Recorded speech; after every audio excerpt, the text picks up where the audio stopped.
दोस्तों आज की वीडियो में हम आपको दिखाएंगे कि जो रैक होती है दुकान की उसको कैसे बनाया जाता है। तो ये जो हमारे सामने रैक लगी हुई है 7 बाय 8 फीट की रैक है। 8 फीट की चौड़ी है और 7 फीट की हाइट है और इसमें 20 खाने बने हुए हैं। तो ये रैक कैसे बनाते हैं यही इस वीडियो में हम दिखाने वाले हैं। तो दोस्तों चैनल को सब्सक्राइब करिएगा और वीडियो अच्छा लगे। और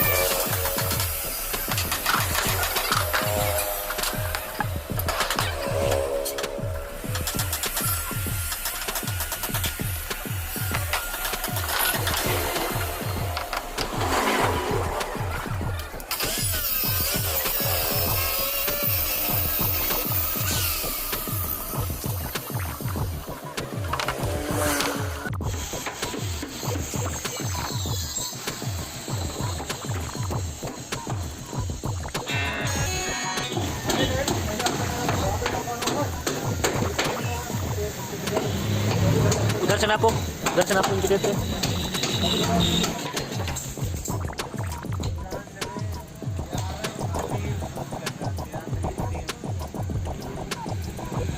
गड़बड़ा रही है मामला।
चलो लगा फेविकोल लगाओ इधर।